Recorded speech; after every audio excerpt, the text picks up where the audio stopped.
And we are live. I am here today with Dr. Michelle Veneziano. Michelle, thank you for being here.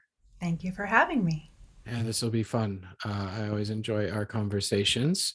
And we have dueling Zoom backdrops that are very cool for those who are seeing the video. So that's the it's never mind. Michelle, for those who don't know, Dr. Veneziano is a family physician and an adjunct clinical professor at Touro University in Northern California. Her approach to osteopathic medicine is rooted in osteopathy, a hands on, evidence based therapeutic practice that sources both Western and Eastern philosophies to support the body's ability to heal itself. She shares practices and insights for awakening the doctor that resides within each of us, for connecting with who we really are, and for living in alignment with nature. That's a mouthful. All right. So I used a few words in there that not everybody might be familiar with. So before we get into details, I think I want to define a couple things, if that's okay with you. Absolutely. And these are somewhat undefinable, indefined. I don't know the right word there. Difficult to define, but we'll do our best. Is so, doctor of osteopathic medicine. People might be familiar with seeing a DO after somebody's credentials, and this can be somebody who practices a more, we'll call it alternative or integrative approach. There are also DOs that you might find in an emergency room. Um, Doctor of osteopathic medicine. So, I guess I want to first define what is osteopathic medicine or osteopathy before we get into craniosacral, Great. if they're even So, divisible. I love this is it's really such a fun conversation, and your answer will depend on who you talk to. So, from my perspective, firstly, factually, MDDO is equivalent in the US in all respects.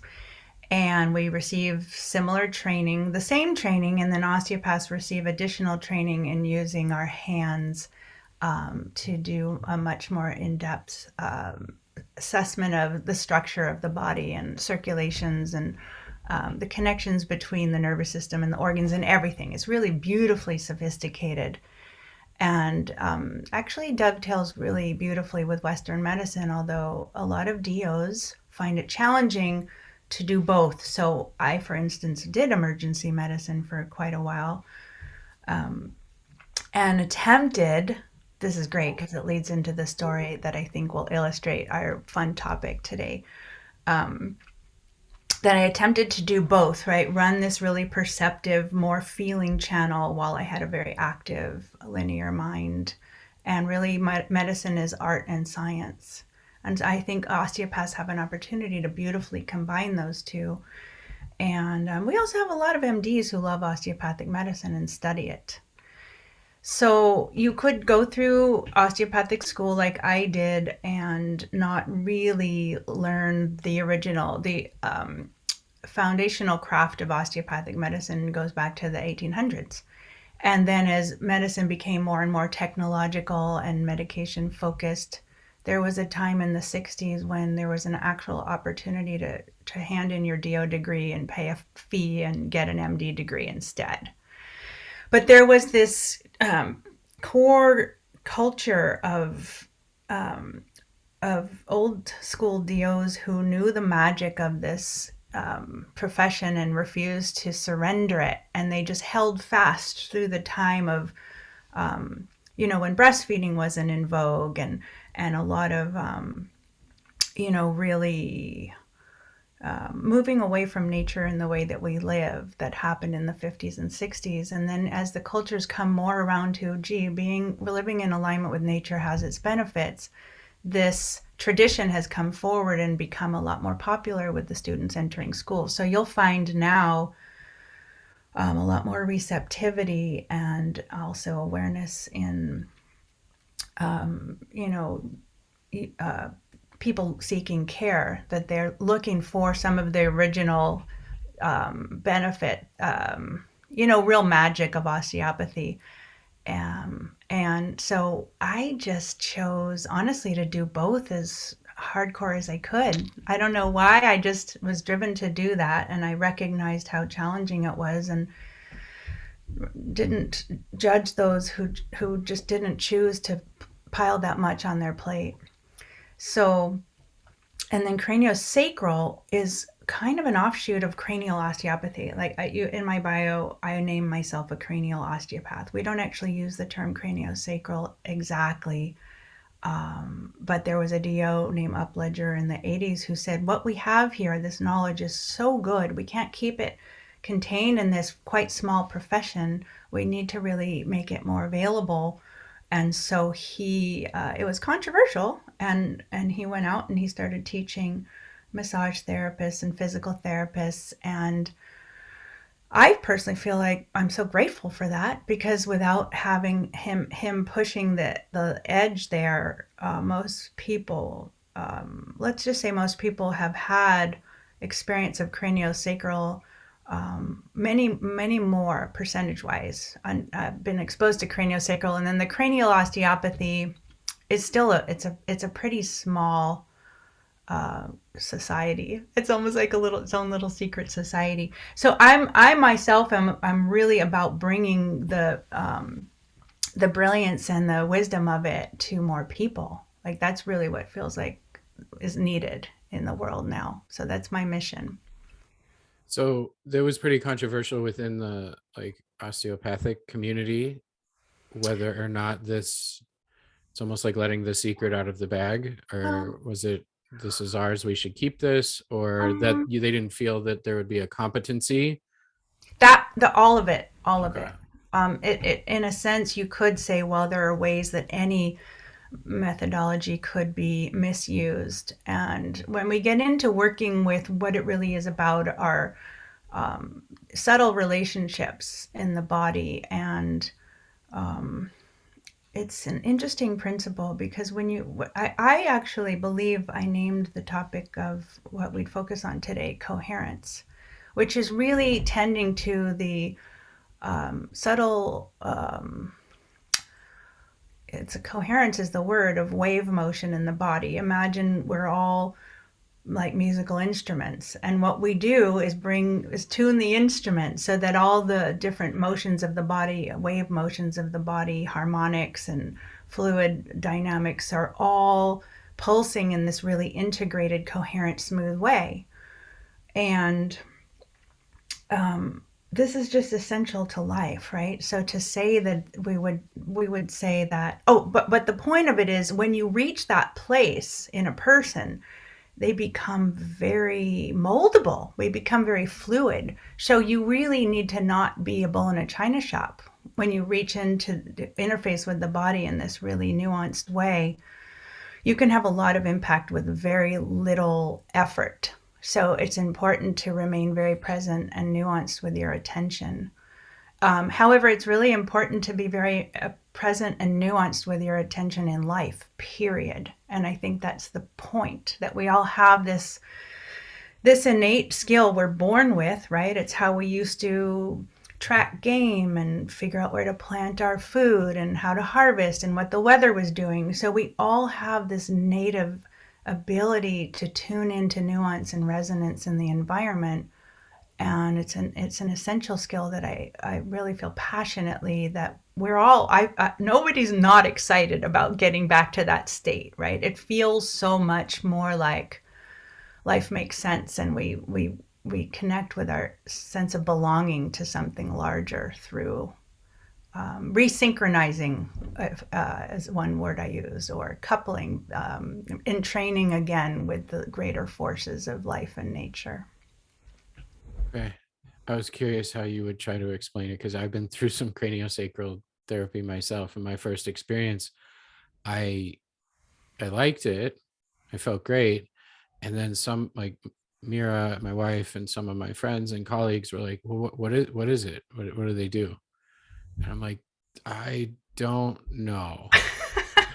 Like, well, what happened? I said, well, I laid on a table and she had a hand under my back of my neck, my lower part of my skull, and that stayed there for a long time. And then I was kind of out of it for a while. Like, was it massage? I'm like, no, her hand didn't really move. And then it was over. And then I felt like I'd gotten a massage, but she didn't touch any of the rest of my body. And I had to sit in the car for like 10 minutes before I drove home because I felt kind of stoned, and I was super not stressed, and my body felt really relaxed and my mind felt relaxed. They're like, but all she did was touch your neck. I'm like, I think so. I'm not really sure. And so then the next time I went in, and she was an interesting, most craniosacral therapy practitioners I've encountered are pretty interesting people. And she was pretty interesting. And I said, what did Virginia, what did you do to me? And then she's like, I'll give you the short version. And then 10 minutes later, I didn't understand it any better than I did when I asked the question. And so I never know how to explain it to anybody, but I'm a huge fan and I always recommend everybody goes and gives it a try. But what I learned was that she was feeling the the tide or the flow of both energy, and is that cerebrospinal fluid, or is it, what is, do you know the positioning I'm talking about on the back Yeah. of the base of the skull, kind of, sort of? Well, Because they're I all could the feel fluids. this. Yeah. All the I fluids have to come into coherence with each other. So I don't really Okay, make one more important than another. I Although you gotcha. would say that if the cerebral spinal fluid isn't, like if you're out in the ocean, the swells are laminar waves, right? They're very, I'm using my hands to Yeah. describe something that the listeners won't necessarily be able to see, but there's this smoothness, right? Hmm. This kind of long wavelength. And then when a body, like when you walked into her office, you may have been more like turbulence, like the water at the edge of the Hmm. ocean.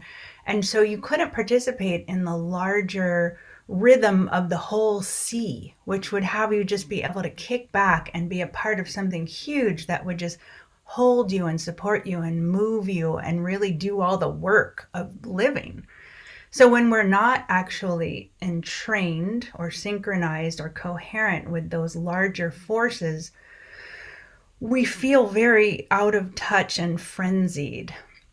And so what she was doing, okay, I don't of course know what Yeah, she yeah, was yeah. We're not doing, going but to when speak I'm for her, treating a but person, I connect with that sense of the ocean in myself and my body. I tune into the space outside. So it's like I have one leg in that space, and then I have another hand, one hand there, one hand. Well, I have both my hands on you, but part of my awareness is synchronized with that larger thing, and then I'm connecting with you, and I'm like I'm reconnecting you with it. Your system just pretty much sits there and recognizes the state I'm holding in my body by some kind of mirroring experience. And then in the meantime, I'm putting my hands where my nervous system drops, because that's your body telling me, almost like an autonomic response test, that if you support me here, it could be one spot on a tailbone, or it's one pivot point. We call them fulcrums.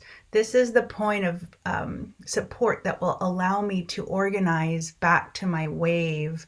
If you just kind of, you know, it's like the cat in the hat balancing all the things. You want to find all the little fulcrums that allow the system to find that sweet spot of resonance and balance. So it's like tuning a musical instrument. You walked out of there coherent and harmonious, and that expressed itself in how you felt, what you were inspired to do, how much work it was to be in a body, how much healing could happen, how efficiently all of your physiologic processes could happen. And then I think the biggest piece I'm imparting with the vision I have for the significance of this wisdom is that we are then maestros, right? We come in kind of all thumbs, out of tune, making not great noise. My daughter and I have code for this because she's really sensitive and she gets scrambled. So she'll say whitewater versus not. She's not in the swells anymore. She'll say whitewater, mom. It's time to go. It's time to go, or time to switch gears to bring her back. But then the patient leaves, you left that day, and then you're what I'm teaching now is like a grouping of things that allow the instrument to stay in tune. Because a lot of what we do is we go in, we get tuned, we're harmonious, everything's running on all And then cylinders. life happens. It's a flow state experience, right? It's actually what the entirety of existence is doing except us, right? So it's not like, "Ooh, what a cool new concept. That's a great idea. Why isn't life that way?" Life is that way. We are out of sync with life. So the practitioner will assist you like a liaison with bringing you back into coherence. And then it's up to us to play the instrument and tune it periodically, or notice, oh, it's going out of tune. Let me ground myself. Let me hydrate. Let me get into a body of water. Let me tune into my heart. Let me notice how I'm relating to my chair. Let me notice what I'm doing when I'm walking. Like, I love what you said when we opened, I think it was before we started the recording, but because we were talking about what would we do if we had nothing pulling on our time. And I, like you, have this dream of reading a ton and learning a ton, being in nature. I also want to do more deeper practices, and I'm practicing 24/7, Michael. I'm tuning into this resonance state such that, no, I don't actually do yoga most days. I don't actually set aside time. I'm in a steep learning curve with developing my book and some other things. I'm so excited in that lane. And because I'm checking in and attending to the coherent state or the attunement of my instrument all the time, I'm never quite out of it entirely. So if, say, I decide to go crazy one weekend and go windsurfing for 2 days straight, which normally would destroy a person if they haven't been on a board in 3 months or something, I don't have that experience. I maintain through this attention to coherence a baseline fitness and hydration state, which is like, just imagine there's an electrical component, right? You get the music, you get the instrument tuned. There's a lot of coherent and powerful wave motion that is actually like static cling on a sock. It takes every cell in your body and inflates it and creates this buoyancy and literal springiness in the skeleton, so that we are reversing what we are constantly doing when we're not attuning. We're actually deflating. Imagine a tire is just slowly shrinking, and in a body, to me, it feels like, oh, you're beef jerky today. You just pretty much, everything drained out, and it's so incremental we don't notice. And then in the session, we reinflate. We literally expand. You'll see the skin become more plump, and their color comes into the face. This is a very predictable outcome, and we feel fabulous. And then I literally call this the hydration process, even though when I talk about hydration, I'm also referring to life force circulation. That the electricity comes in and it's coupled with the water, and it's also supported and held by the state we maintain in our consciousness with our thoughts and our feelings. So a big part of maintaining coherence is, attuning to what we're grateful for and loving feelings.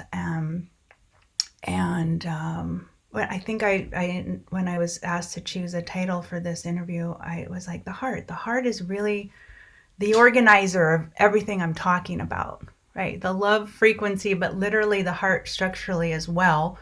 And in terms of our emotions, if you want, and even in terms of hydration, the way that the fluids become really efficiently moved and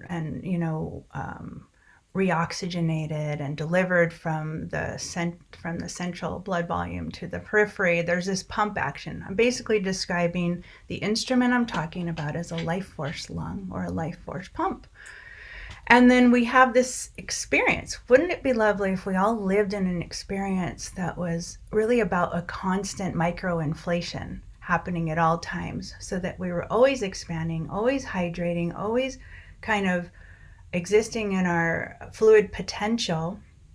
And what I experience with adults, even of advanced age, is when they really get this, they can have a car accident and bounce back like a teenager.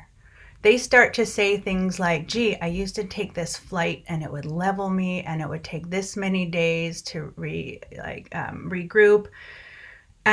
Just imagine I'm talking about literal return of resilience and adaptability, right? And this is not, something we're not aware of. We see in very 100-year-old yogis and martial artists and you know practitioners of qigong that they look like, well, they're very youthful, they have a lot of energy, and they move with this fluid nuance of a young body, like babies are using every cell all the time. All the functions of the body are bright and constantly engaged. Even just to put it simply, this is attention based. If you're noticing the music coming from your body, tuning into all the waveform and the way that the tissues feel interfacing with that waveform, which could be heat, or it could be energy, or it could be enthusiasm. It is literally hot. Like since I've gotten the hang of this, I no longer have a cold intolerance because my basal body temperature is just higher, right? And then what we see people do is they slowly, literally cool down. Their engine starts to be inefficient and kind of losing power.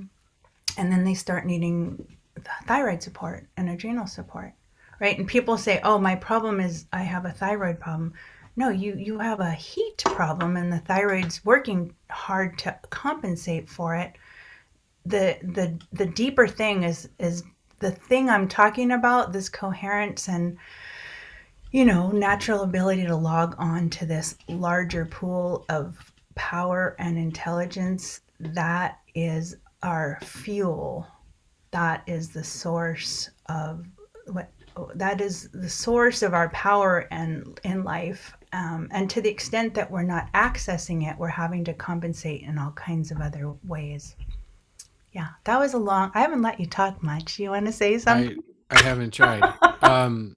No, because I don't have much to add on this. Like I've experienced it from the receiving side, and well, if that's even the right word to use, but um I've always struggled to put it into words. And the motion you made with your hands that people can't see unless they're looking at the video, but the waves, Mm-hmm. um that's what it feels like. So for me to receive these kind of treatments or sessions or whatever, but I'm curious, you keep mentioning that there's ways to adjust this. You It is something that someone can do with you, Mm-hmm. for you, Mm-hmm. aligned with you, in a room, on a table, Mm-hmm. together. And there's practices that one can implement moment to moment, all the time in the day, little Yep. things to keep track of or do, maybe focused practices that bring the principles of craniosacral to like a self-healing, Mm-hmm. aligning way. Perfect. And I know Because you're a big fan of those. yeah, here's the thing. So It's been so beautiful for me to be running my practice in the way and recognizing that literally I'm teaching people to be their own osteopaths. So there's like 80% of what I'm talking about or more. I'm just roughly saying a bigger than half is in the patient's or person. I don't even love the word patient, is in their power. And it's as though, like, the analogy I love is that you're the author of this book. I'm not going to come in and write your book. That's not going to honor your creative process or your relationship with this experience of being in a body. It's just so boring. And it doesn't really create beautiful outcomes that can happen when there's actually right alignment with the roles. So I consider the person being treated, sometimes it's me, the author of the book. And then I love to come in and be the editor with the fresh set of eyes that you will never be because you wrote it. I will see things. I will do very medical things. Sometimes I will attend to something fixed in a particular part of a bone from a trauma, and I'll go, oh, well, you're in coherence, but you can only get this level of, what would be the word, like volume or voltage in your system because you have this fixation holding the tone down. So I will go in and I'll say, oh, and by the way, your brainstem's entrapped. So if you're trying to get to the place where incoherence, yes, the nervous system yields. But if the brainstem is entrapped and the cranial nerves aren't free to communicate with the rest of the body, which of course includes the vagus nerve, you will reach a certain plateau, and then so you will call in someone who can feel that and say, ah, you have a whole fascial adhesion kind of pattern here. It's from old. It's related to the way you walk. Maybe it's related to, sometimes I'll go in and look at what people's workstations are like the incremental things we don't even think about, like sitting unconsciously in the wrong chair with the not low level of awareness in the course of a year equals a car accident to my hands, right? So these tiny little things that can be adding no extra time to your day and feel amazing and have your system stay bright all the time with more connection to, when I'm aware of my cells, I get more signals from my body about how to navigate in the world. Like I'll get a distinct surge of something. I'll even say heat. Like if something's a yes, my body wants to do it, I'll get this little power surge in my body. If I'm not tuning into that, I might miss the yes that wants to come through toward a certain ask, or I'll miss the no. And then my days may be filled with things that aren't quite aligned with me, and I'm going to have a hard time finding the wherewithal to tune into those subtle conversations because I've got my day filled with all this unmatched stuff, right? So actually a lot of what I also do with people is, and myself, is the sort of the constant conversation of uncrossing some of the wires about what wellness really feels like and what's actually exciting versus what we learn through conditioning is supposed to be the right thing. Because I think we can look at how most of us live and how the planet's doing and say that maybe our reasoning and logic are not quite informed by this larger body of wisdom and power. That would be putting it mildly, I think. Yeah, exactly. So I love what you said before we started talking, because I was like, Michael, I'm so excited. If I had all the time in the world, I'd be on a beach and I'd invent my own new form of yoga, which is actually something I'm doing. Maybe for a month, I might get bored. But the point is, if you live in coherence, additional exercising is really optional. You're kind of exercising all the time. You're lubricating and running your voltage all the time, the current through your body, keeping all of your cells lubricated. Do you think primitive man went and, got a set of boulder dumbbells and worked out or any of that stuff? If you're engaged with your environment in a really, engaged, if you're really engaged, right? You're using everything, you're interfacing with everything, you're curious, your body, like when I'm walking, I'm noticing, is every cell in my body engaged with this way I'm relating to the ground? And I can get a ridiculous workout. I did amazing rehab on a Achilles tendon repair I had last year. I thought the PT was boring. I did not want to do it. So I invented it in my body. I did the work micro in a way that changed over time as my body morphed by tuning in and listening to what was needed through all the movements I was doing throughout my day. I think we can all do this. That's what I'm teaching. It's very, very specific. I'm also teaching about the relationship of the tongue with the palate, because that's almost like a placeholder for the coherence state. Like next time you get a treatment, notice if your tongue's resting across the roof of your mouth, it almost sets. It's almost like a placeholder for the entirety of our electrical circulation to orient to this central axis, right? Which is it's the organizing reference axis of all the systems in the body. The heart's at the center of it, and I consider this tongue palate relationship all the way down. Our awareness of our pelvis, our connection with the ground, maintaining this orientation to this polar, this presence that above us connects with the heavens, below connects with the earth. We can rest in this. And of course, all the chakras are related to that. And I didn't even know what those were so much. And then when I started to get deeper into my work and more experienced, I started to feel areas of brightness just pop on as the body as all the fluids came into coherence. I'm going to call the bones a fluid, because when they're humming with this resonant state, it's a literal harmonic experience that in a sense defies solidity, or the arbitrary assignment of the definition of solidity to any matter, especially biological matter. So this is a very deep dive, this tongue business. So I started out doing this accidentally because I couldn't see everyone in my office. And I said, do this handful of things. I'd send them a little video of how I sit in this fluid way, and how I tune into my breathing, and how I make sure I'm hydrating. That's a really intricate, fun topic, but just do those 3 things. Don't sit in a hole. Make sure most of your weight is on your thighs. Free up that midline so it's more like a serpent than a rigid pole. And at least 50% of the time, people didn't even need to come in at all.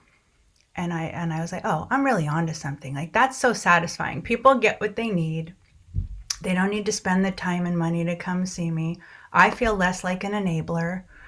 My time is freed up to put attention on the people who actually need me. They've kind of hit a wall because they're doing their work, they're figuring things out, they're processing their trauma, and then they get to a point where they need some reflection and grounding and holding, and it's really appropriate. Like, there's a certain amount of healing that we just need partnership for, and there's a huge amount that the better part of it that we actually give to ourselves. It's like, great. It's great to be loved by someone, but self-love is the origin, right? You can't outsource that. I can't do your self-love for you. But I can't, I'm actually coming back to this harmonious coherence bit, because if life is a symphony, and then I'm not supposed to play all the instruments. I am playing my instrument, you're playing your instrument, and then we come together collaboratively. And it's a product of the moment, and what is being called for, and how what state and work we bring to the table. It's new every time. It's a deeply creative process. Being in a body is a deeply creative process, but only if you're actually present to know that, to experience it, right? It can completely pass you by if your conditioning is such that you kind of go to sleep and go on autopilot and check out. So it's not fun. Like, you said something about self-care practices, they're kind of work, and I'm like, wait, erase that. It's just the opposite, right? It's where's the joy in it? Where's the ease in it? Where's the belonging in it? I mean, as I'm saying these words, I'm getting this whole flood of happiness and heat, and it's like my body's going, exactly, tell them. Help them remember who they actually are, because you're actually already an expert at all of this stuff. You just went to sleep somewhere, probably in adolescence, and maybe you had a lot of birth trauma and you had a hard time locating your your ease or your flow rhythm early in life. We have a lot of impacts of modern life that can create challenges from the start, and the original intelligence and the blueprint from everything I'm saying exists in every person. So, like, I'll give another example of a patient I am treating who had a fairly serious genetic disorder that rendered her completely corkscrewed and um, choreotic with her movements. It's like jerky movements. She didn't ever really manifest in a functional integrated nervous system or neuromusculoskeletal balance. And we basically went into this deep fluid resonant state, and she hummed all that stuff open. So we just kept doing it layer after layer. Maybe I saw her weekly for a good handful of months. It was a pretty severe case. And it all started to express from somewhere deep in her system that hadn't ever really had a chance to have its to have its voice or to manifest as physicality. But the blueprint's in there. The body's always seeking. We in osteopathy we talk about the health with a capital H. It's an intelligence and a potency. We're born with it. It does not diminish. We simply dissociate from it. So as we come back into dissolving any of the density and compression that we inherit, or I don't even consider this necessarily a bad thing. It's a difficult thing, but we come into this world, we have lots of challenges. And then our journey here is to relate to those things and sometimes grow through them, sometimes grow because of them, right? So it can become really inspiring and fascinating and personal and vulnerable to almost like archaeologists excavate our way back through all these layers that we inherit back down into something more original, our essential being. That was a lot of words. How you doing? It's okay. I'm good. I'm yeah, like I said, this is not a topic where I feel like I can contribute much, so I'm just giving you the floor to listen and to help them learn more and hear more about, these practices in this more state. It's more of a acquisition of a state, or being mindful of a state and maintaining that state. Um, you've mentioned the heart a few times, and you mentioned the word coherence a few times. To me, like when I hear the heart and coherence, I think of like heart brain coherence and heart rate variability and those type of things. I think you probably have a bit of a different, um, No, it's all the same thing. Those are that's simply just ways. one way to measure. Yeah, that's one way. I mean, the story I never did tell you. Well, firstly, I want to name one thing. I'm really glad you brought up the heart right now because I've seen also in my practice that not only does the energetic pattern, but the physical pattern seem to originate and return to the heart. It just never ceases to blow my mind. So mechanically, emotionally, and energetically, the heart seems to be the great equalizer or organizer or reference fulcrum. And then, as for my thesis of my, my DO training, I I don't know if it's a pretty great story. Do I have time to tell like a 5 or 10 minute story? Sure. Okay. So that's what remember we started this conversation with this balance of masculine, feminine, linear, creative, art and science of medicine, and how life is all of those things. It's not either or ever. So I was attempting to bridge the worlds and integrate them in my being and in my training. And so I'm learning this, subtle work with taking my time to spend a few weeks here and there with masters during my even medical school time when I was doing all my anatomy lab, and then I'm out on my rotations in different hospitals and doing internal medicine and surgery, which I also loved. And then but still, I had the most beautifully illustrative experience when I was working in an emergency room that was my emergency, one of several months of working and learning to do emergency medicine. And I had a preceptor, attending physician, who was an MD, who was one of these naysayers, like, oh, you guys and all that woo woo stuff. And I'm always like, oh, this could be fun. I don't tend to take things personally. I'm kind of an East Coast person. I'm like, so we had this patient come in who'd had some healthy soccer mom person. Literally, she was taking her kids home from soccer, and she fell and she hit her head on the curb. And they took her in. Her CAT scan was negative. Her pain was off the chart, and no pain meds would work. My favorite kind of situation. No one else can fix it.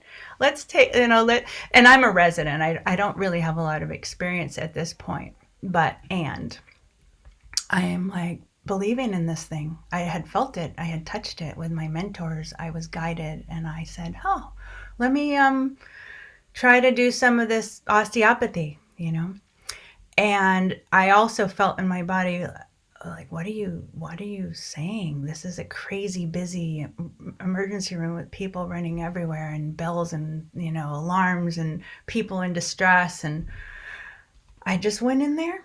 I sat down. I held her head. I didn't even know what I was doing, but I knew enough, firstly, to know about the cranial base and the brainstem, and just the contact there can be so powerful. I knew enough to feel that I would not be blunting any wave that was coming through her body, because we don't grab. We have to feel the pulse and match it like a surfer on a wave. I did this thing. I noticed the bells. I just made note of them without an opinion. And it was 10 minutes, and this woman, whatever happened, things came into phase. Some synchrony happened. Her body recognized life again and wasn't blown out like a deer in headlights, completely dissociated and disconnected, is my suspicion of what, that's a shock state. Sometimes meds can relieve it, sometimes not. If the being actually wants something more refined and deeper, a drug isn't really going to cut it. And so she literally hopped up and skipped out. And she was and then the doctor, he was like, well, that was really amazing. And he said, my grandfather was a DO. And I was like, oh, I guess you're okay then. So the tables turned. This gets getting back to heart rate variability. It's a long way to respond to your bringing that up. So he said, look, I run the hyperbaric unit, and we have all this really sensitive equipment that measures physiologic change. Let's do some research. And I was in a position of having to come up with a thesis project. So I was like, great, let's do it. So I designed a study a few different ways. I knew that it was my attunement, my nuanced attention that was able to connect my own system with this greater wave, right? This is what happens in meditation. We resynchronize we get quiet so we can entrain again with this rhythmic motion and this integrated, coherent, resonant motion of life. Once we do that, all is well. So I was trying to figure out, how could I test touching someone's head without this awareness, just being checked out, and touching it with the conscious, with this conscious connection to this larger thing. So the first design of the study was that I would listen to an audio tape and be tested on it so that I couldn't divide my attention. But that wasn't really, it just didn't quite, you can multitask. You only really need a tiny little bit of your attention really to attune to this thing, kind of like peripheral vision, kind of like those optical illusion posters where if you try really hard to see the image in all the speckles, you won't see it, and then you give up and you turn away and the image emerges. And it's really because it's not more looking, it's this nuanced right amount of awareness that will have you see this pretty much invisible thing until you're in it, and then it's really, really loud.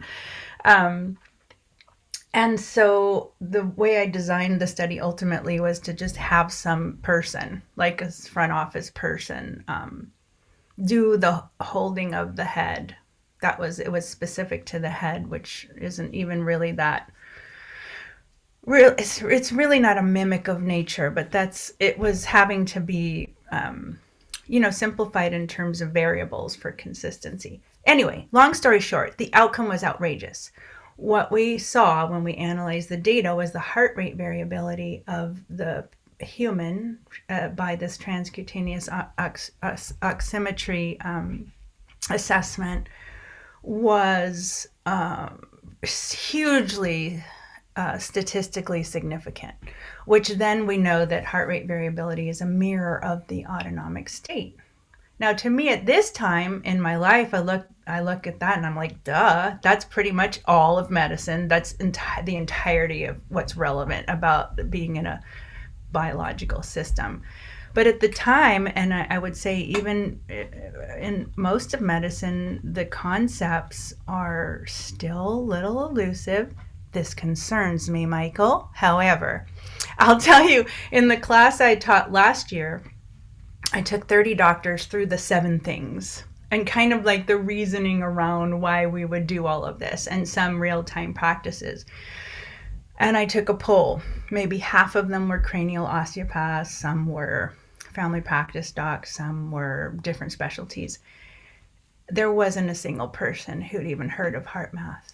I wanted to know, right? Like, well, is this on your radar as so? I love the technology simply because it's like a biofeedback tool anyone can carry with them and tell whether or not whatever they're doing with their breath, their attention, if they're actually in coherence as measured by this, right? Oh, you're actually in your heart. You're actually not, spending your whole day in frustration. You are attuning to what you're grateful for. And what happens is people recover from illnesses. Like their nervous system spends more time incoherent than not, which allows the immune system to work and also and allows the body to rest in a responsive, response able,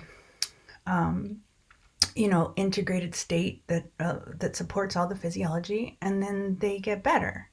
I usually So have one of their gizmos on my desk that I would lift up right now, but I'm in between moves, so it's in a somewhere else. yeah. But I've interviewed Roland twice from Mm-hmm. HeartMath, and the research, and for the science people out there who might be like foo-fooing some of what's being said in this interview, the HeartMath Institute has an outrageous amount of irrefutable studies. Like when he started throwing out some of the things how you were talking about yours with the changes in heart rate variability of the person receiving just Mm-hmm. what do you call that, suboccipital, what was your, Suboccipital yeah, brainstem region. they've shown that replicatable with different, without someone holding their head, or touching them. Like they had trained people who have learned some of these practices in a room at a table with untrained people who didn't know they were even being monitored, who are just sitting at a table with some strangers to them. Mm-hmm. And the whole study that they're supposed to participate in is literally just go sit at that table. You don't have to Mm-hmm. do anything, just sit there. And they Mm-hmm. measured those people's heart rate variability Mm-hmm. when the trained individuals Mm-hmm. started doing their thing. Mm-hmm. And It's music, Michael. it shifted the people who had no idea what was going on. Yeah. You don't need to touch a person to sing in harmony. We're just talking about waveform. There are so many scientific groups demonstrating these very basic principles of nature, people. This is not esoteric. It's not new woo woo or any kind of fringe. It's the basis of everything. And I actually had a list here. I'm not always so good at holding on to names, but I came across this one researcher. I guess I'll start collecting them because there's so many brilliant minds around the world collecting data on, to me, what is just so obvious. And then we have so much impression from a less resonant way of thinking about existence and living in it, that I think what happens, I imagine what happens is our systems and our psyches become quite dense and not quite penetrable to our knowing of these things on a deeper than intellectual level, because we all do. There isn't a single person who couldn't get back there if they intended to do it. They would need to be doing their thawing and dissolving and resonating, and also maybe experiencing some of the very difficult and confronting aspects of moving trauma out of the body, right? It sometimes isn't meant to happen because the elements of safety that would allow it to move aren't present. So it may not even be a good idea without the right conditions, right? These are the kinds of intelligences that a society that actually, had the wherewithal to support healing at a deeper level would be putting in place, right? How do we actually support people moving through? We'd have a lot more, in other words, knowledge of responding to trauma in the medical world, because it's still not that understood, not regarded as relevant, which is very concerning to me, when people, I think I had a close friend, gosh, a woman I love from early in life, and she's a therapist. And I said, she's telling me about all this physical stuff and health stuff that's happening. I'm like, honey, you need to start moving your energy. And she's like, what does that mean? I'm like, you got some catching up to do. This is some really basic stuff, right? And you're not going to really be able to be in service to others if you don't, resource yourself and log on to this larger pool of power and intelligence. I hope all the practitioners out there hear that, because I know so many who run themselves into the ground trying to help people and don't resource themselves. So That's our training.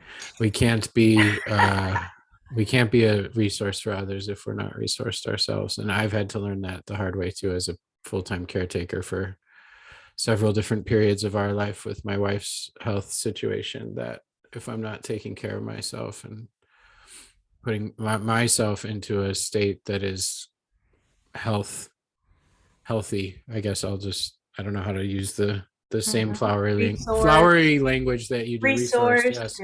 I'm not much good to her. Yeah. And so well, where can people go who want to learn some of these practices and some of these ways of being and raise their awareness and coherence and basically learn? You mean the super more. So simple? We'll have some links below that you gave us, but what are they going to find when they go? I'm going to tell you. Okay. I'm really, really excited to tell you, because I actually, first I want to couch that the stuff I teach is the fun, easy stuff. I mean, I really do think it's like the source of reconnecting with delight about being in a body. But, and I just had a team come together around writing this all in the book. And I've already written a lot of it, so it's being compiled in a book. And I also just yesterday launched my class for practitioners. So this is an MDDO, continuing medical education 20-hour program that starts in January. And I would love everyone out there to send, let's see, they can go to my website, michellevenezianodo.net/courses. And I'm enrolling now right through that portal. I really want to teach every doctor that exists. And I'd love it if patients would, even reach out to their own physicians and say, hey, this is available. We all need credits. So it's something that we could be.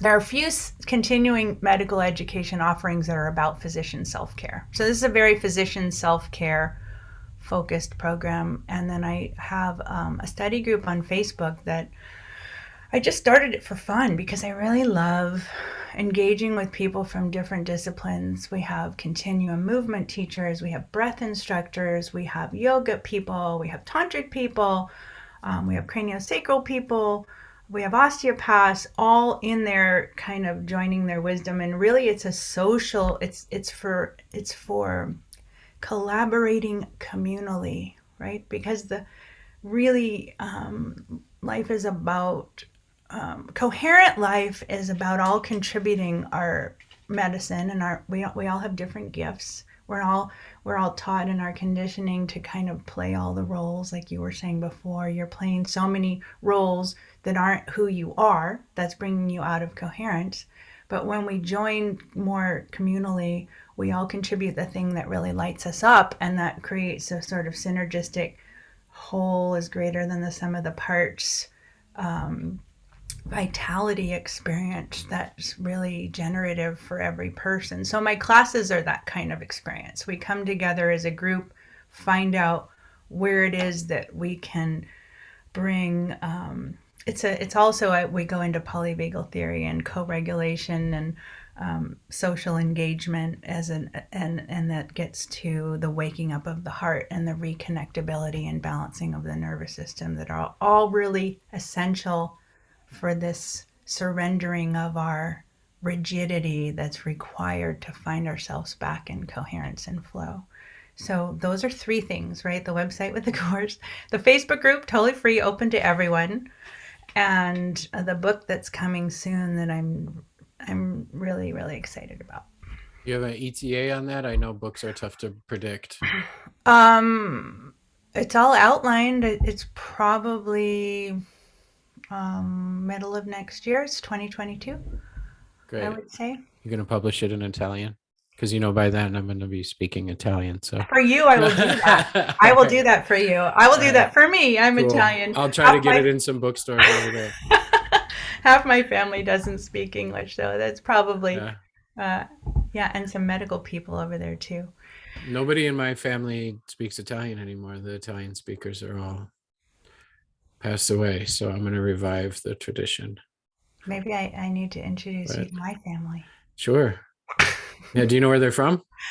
They live Totally outside. off topic. We're ending Oh, in a minute, folks. totally. This is just us being friends. Oh my gosh.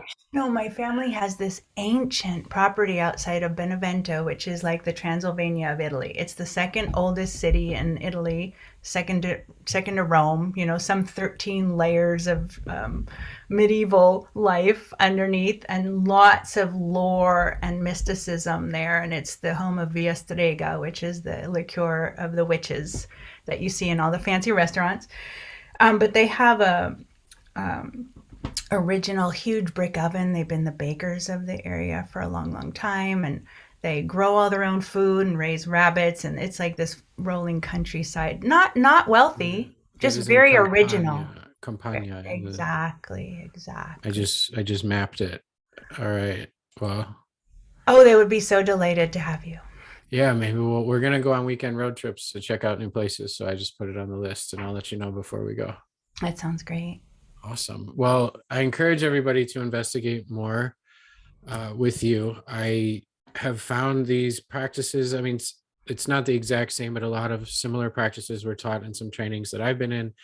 And I've found that I could really relate when you were talking about how your study almost didn't work because you're able to maintain with just a little bit of awareness um, these awareness of this, I don't know what to call it, state or energy or anything.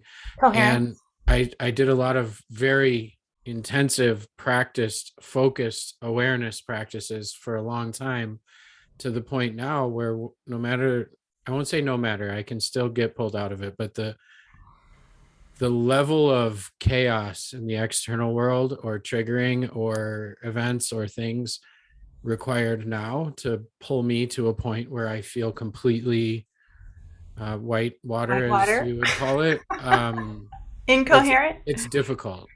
Like Yeah, it has to be a lot, and I have to yeah, be not very well resourced. And yeah. if I've slept well and I'm hydrated and I'm pretty well resourced and I've been up on my meditation and the things that I do, there's still that initial like, I wish that wasn't happening, or I don't want that to happen, or this thing, or what. There's still that initial reaction by the mind that I've noticed, but then it doesn't pull me down the spiral where life feels like it's ending and chaos is happening. And You've built new neurons. This is a neuroplastic retraining. So when we've lived in whitewater for a long, long time, our whole system is adapted to that. And then so I encourage people, yes, you were born an expert. Yes, you're not starting from scratch, much like riding a bicycle, and you have to retrain your neurons. And so I say arbitrarily, like imagine this moment that you have connected to feeling something in your body, the vibration, the air and the space around you. Imagine that one moment you've built a new neuron. Like every second counts, right? And then the research shows different arcs of like 6 weeks or 8 weeks. And so when I teach, we actually set ourselves to do a little bit of layering in each week so that we neuroplastically change our physiology in the course of the container. It's very specific. It's very not arbitrary. It's a very humans learn fast. We're really trainable. Yes, we're very habituated, and but once we lean our attention in the direction of these very native ways of being, like I said, the memory is already in there. It's like muscle memory. And the being and the soul are so ecstatic to be reacquainted or rejoined. It's like family reunion. It's like once you go moving in that direction, there becomes generally this real enthusiasm on the part of the biology to basically come home.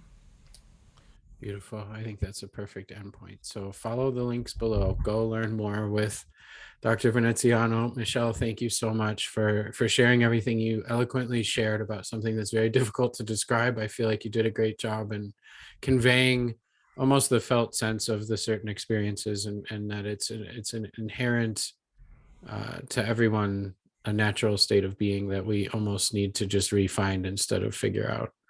So thank you so much. I look forward to connecting more. I'll be in touch to visit your family in Italy, and Oh, hopefully wonderful. we'll have more from you soon. Grazie, And good luck grazie on the book. mille.